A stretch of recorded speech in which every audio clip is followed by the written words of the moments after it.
North Carolina electors rehearse for an electoral college vote in the North Carolina State Capitol building in Raleigh, North Carolina, U.S., December 18, 2016. Burlington, N.C. For a peek into a world after a massive tax cut, visit North Carolina and ride along with factory owner Eric Henry.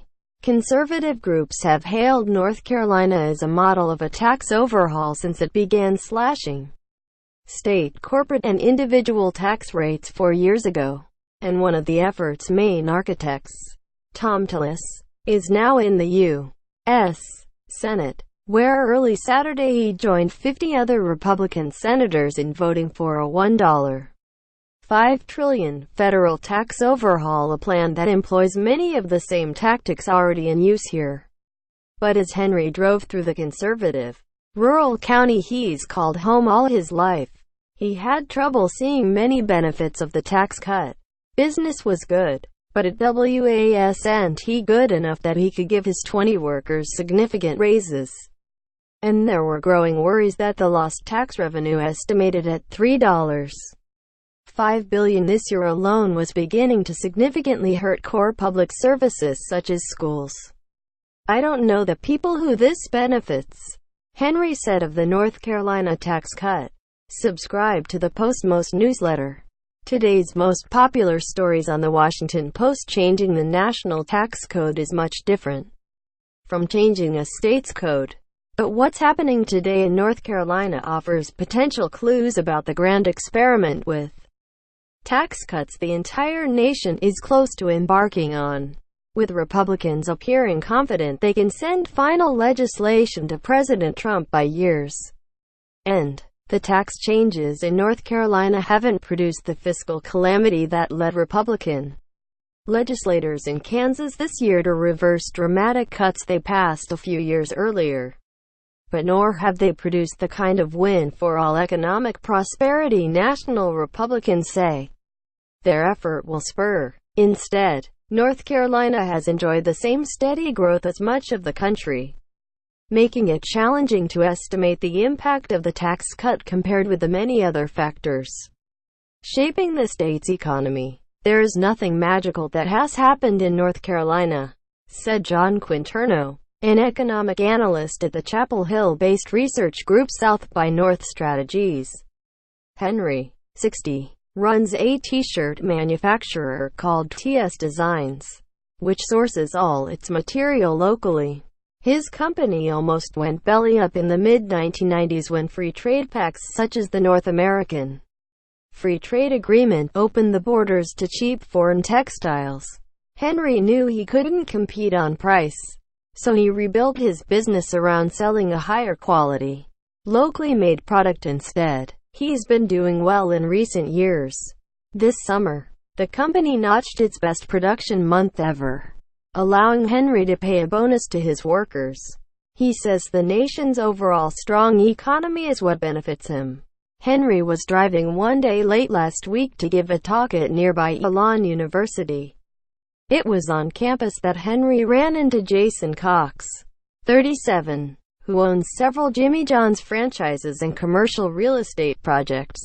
Henry asked Cox whether he'd seen a benefit from the tax cuts. "Not really," Cox replied. Cox said the cost of health insurance and regulations loom much larger for him than taxes. "Taxes," he said, "enjoy an over-exaggerated role in our decision-making.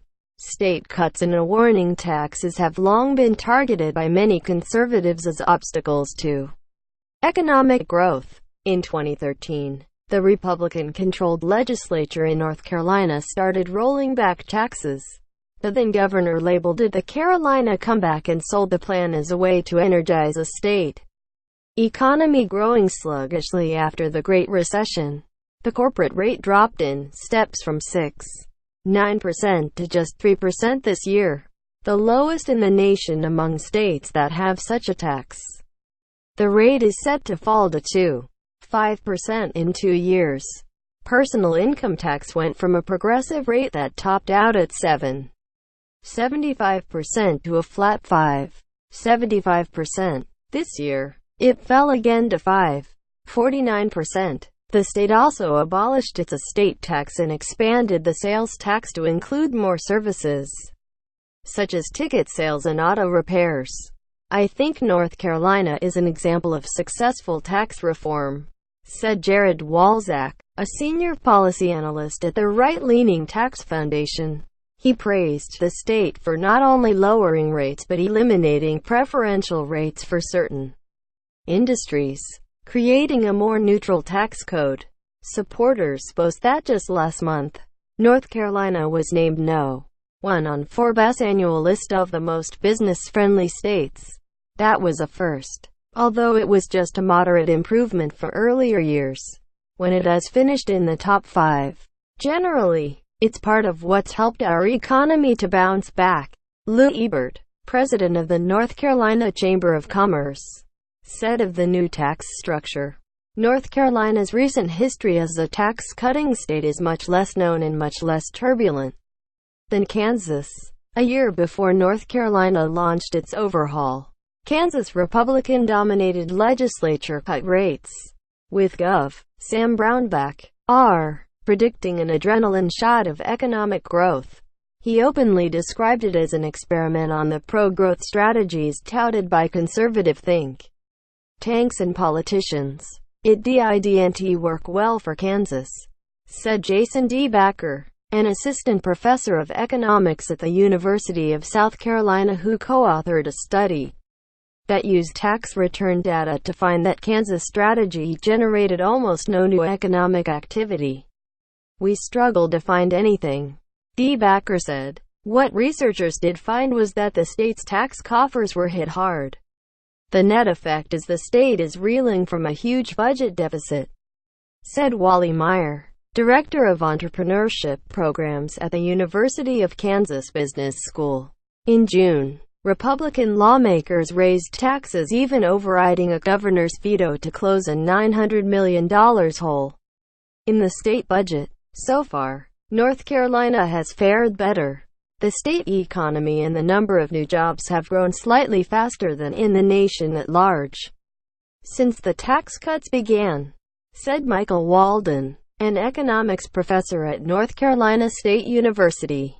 My own sense is that the corporate tax rate cuts did help, but both tax and non-tax factors were important, Walden said. But even if the top-line numbers have improved, workers have not seen huge benefits. The median hourly wage in North Carolina grew roughly on par with the national rate, while the average hourly wage and annual wage grew notably slower, according to the Federal Bureau of Labor Statistics. Henry said he supports policies that make running a business easier. He's fiscally conservative, and he considered himself a Republican until he switched parties in recent years when the state GOP party increasingly took stances on social issues, pushing a same-sex marriage ban and the so-called transgender bathroom bill that he disagreed with. As Henry drove, he called other people he knew. One of them, a local architect named John Plageman, said had seen a spike in new business this year. I'd assume it has something to do with the tax cuts, Plageman said, and he was excited by the prospect of federal tax cuts. Eating lunch at Reverend's Farm CAF in nearby Graham, Henry sat with Bruce Nelson, who runs the cafe and a local farm with his daughter and son-in-law. In a different life, Nelson was chief executive of Office Depot. He said he understood why Wall Street was so excited about tax reform.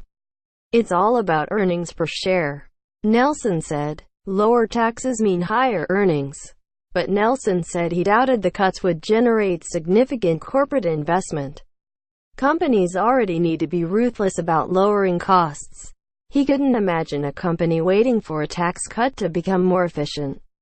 And he didn't expect the tax cuts to translate into pay raises.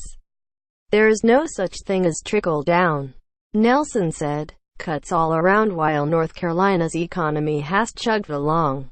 Signs of strain on state spending have increased. The state budget has not kept pace with a growing population, said Alexandra Sirota, director of the North Carolina Budget and Tax Center, a left-leaning nonprofit. Pretty soon, "We're not going to have enough money," Sirota said. The state legislature's Fiscal Research Division agrees. It projects budget shortfalls of at least $1.2 billion starting in 2019. The squeeze has already hit public schools. In North Carolina, the state government provides the bulk of public education funding, and while the overall contribution is up, per pupil spending, adjusted for inflation, is down. Plus, there are about 10,000 fewer public school teachers in the state, despite growing enrollment, said Mark Jewell of the North Carolina Association of Educators. The school system serving Burlington is struggling, said Alamance Burlington Schools Superintendent Bill Harrison. Anyone claiming schools are better off after the tax cuts is using smoke and mirrors, Harrison said. Harrison rattled off a string of numbers to make his point. Funding for school supplies has dropped 20%. He said his schools get 33% less money for textbooks now than a decade ago. "I heard it every year. Why doesn't my child have a textbook?" Harrison said. Henry's wife, Lisa, taught preschool for children with disabilities for almost 3 decades. She retired in 2015 after watching several years in which state lawmakers made cuts to public schools, including by underfunding teacher pay raises.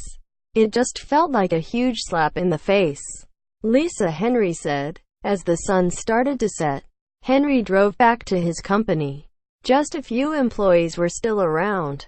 None of them said they'd noticed the state tax cuts, other than the roads not getting taken care of, said Eric Michel, 33, chief logistics officer. "And no one in the office has gotten a big pay raise since the tax cut either." Henry hoped that if the company kept growing, that the orders kept coming in, he could afford to pay his workers more. But the seeds for that were planted long ago, he said.